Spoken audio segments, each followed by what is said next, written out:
Business Club de France des entrepreneurs avec Michel Picot. Soyez les bienvenus dans ce nouveau numéro du Business Club de France des entrepreneurs. Nous allons parler aujourd'hui de caviar, celui de Neuvic en Dordogne. Belle découverte, belle rencontre et belle entreprise. On y va dans quelques instants. Tout de suite, place à l'actu dans le territoire. En Provence, les agriculteurs tentent de relancer la production de tomates cerises, tombée de 400 000 tonnes en 1985 à 150 000 tonnes aujourd'hui.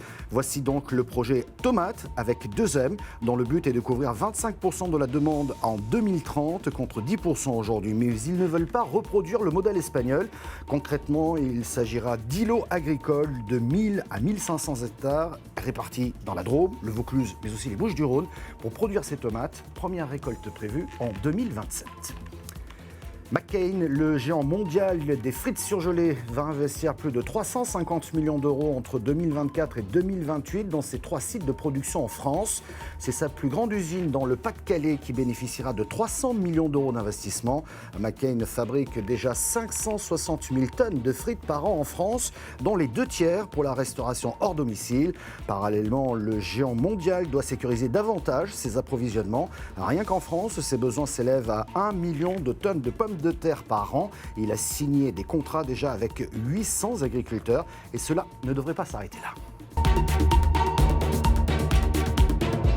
Et nous partons tout de suite à Neuvic, c'est en Dordogne, pour rencontrer Laurent de Verlange. Bonjour Laurent. Bonjour Michel. Alors vous avez fondé et vous dirigez toujours la maison Caviar de Neuvic, entreprise fondée en 2011. J'ai le souvenir que nous nous sommes rencontrés à ce moment-là, c'était au tout début. Puis vous êtes revenu dans cette même émission cette fois-ci pour nous parler de cette belle entreprise qui a plutôt bien réussi, on va en parler. Mais tout d'abord, détaillez-nous votre activité. Alors notre société élève des esturgeons, les transforme en esturgeons et en caviar, le commercialise, le distribue via nos propres boutiques, nos restaurants et fait également du tourisme. Voilà, on a des métiers qui partent de l'écloserie de poissons jusqu'au tourisme. Moi, il y a une question qui m'a toujours taraudé parce que vous n'étiez pas du tout dans la partie, si j'ose dire, il y a encore quelques années. Pourquoi vous êtes-vous lancé dans cette aventure un peu particulière, c'est-à-dire produire du caviar en France ? Ouais, en fait, je me suis surtout dit, je veux être aquaculteur, je veux élever des poissons, c'était quand même mon rêve. Mais on était dans une période de changement de paradigme entre une période où le caviar était vendu par des négociants qui les pêchaient dans des rivières ou des mers où le poisson était détruit dans la ressource naturelle. Et on est passé à un mode d'élevage tout récemment, initié en particulier par les Français. Et donc, ça me paraissait quand même intéressant de participer à cette aventure d'un nouveau marché, en fait, qui est le caviar d'élevage.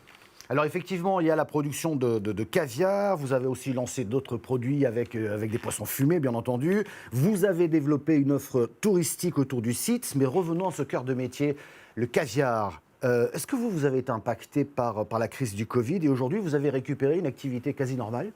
Oui, alors le Covid ne nous a pas impacté tant que ça, nous, finalement. C'est plutôt l'année 2023, parce que là, 2023, c'est l'inflation et puis le moral des Français à qui on a dit « Oh là là, l'année est difficile, vous perdez du pouvoir d'achat ».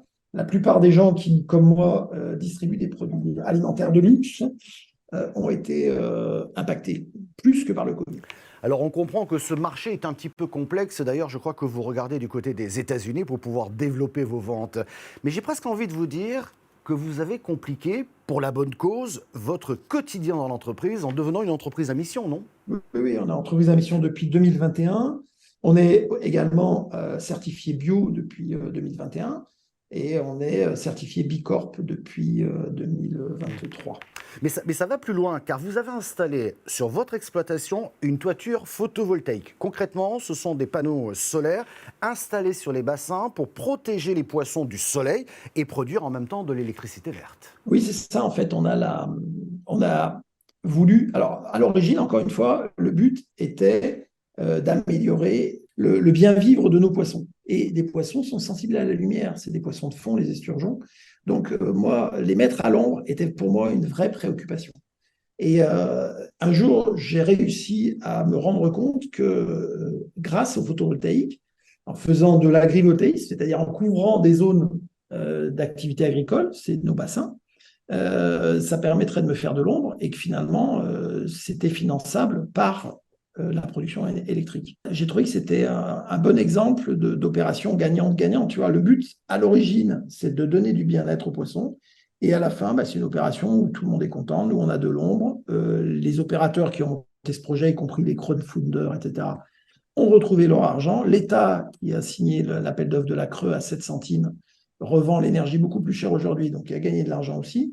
Et finalement, tout ça pour produire de l'énergie verte.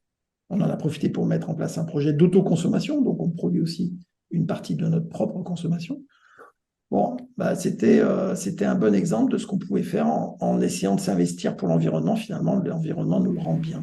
Et c'est un investissement tout de même de 6 millions d'euros. Plus globalement, quels sont les projets pour l'entreprise ? Alors, on a un vrai enjeu qui est l'internationalisation de la société. Parce que ce que je te disais tout à l'heure, c'est que d'être sur plusieurs marchés, ça permet quand même d'équilibrer un petit peu les risques.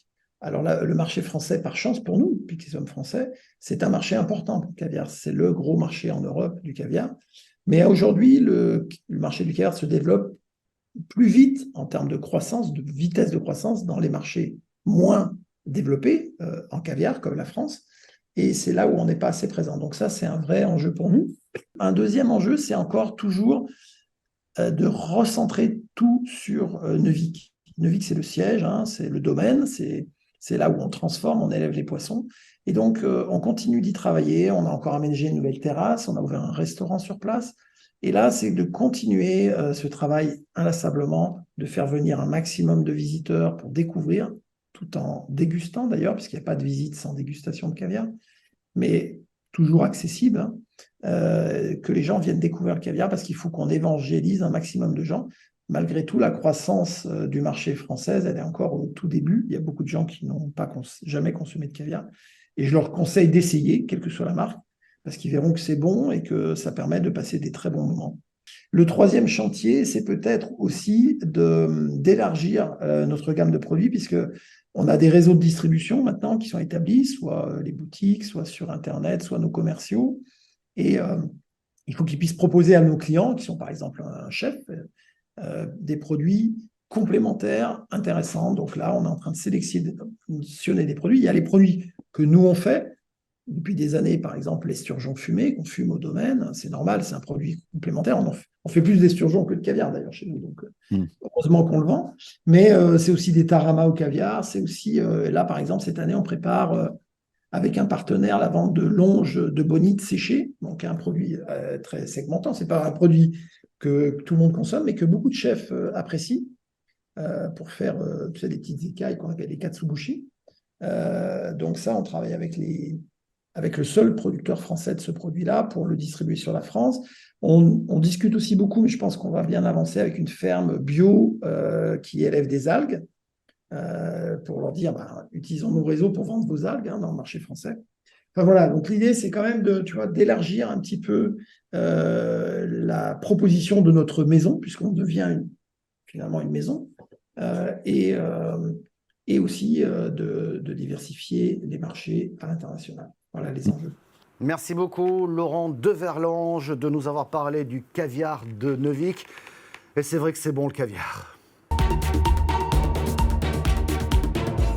Allez, on reste dans le bon à table avec cette initiative dans les Vosges. Un nouveau magasin de producteurs paysans directs a ouvert ses portes. Situé à la Bresse, il a reçu dès son ouverture des dizaines de clients, moins d'une demi-heure après son inauguration.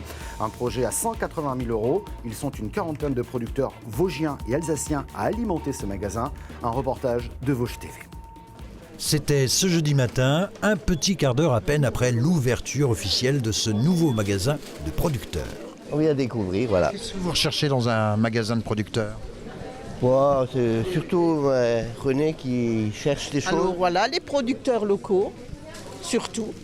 Voilà, puis ce sont des beaux produits, voilà, et puis on sait d'où ça vient.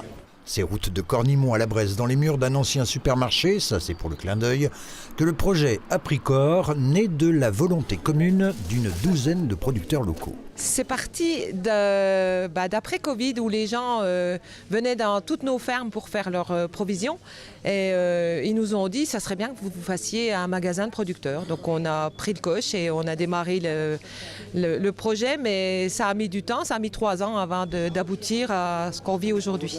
Un projet à 180 000 € aidé de la région Grand Est, de l'État, du Conseil départemental des Vosges.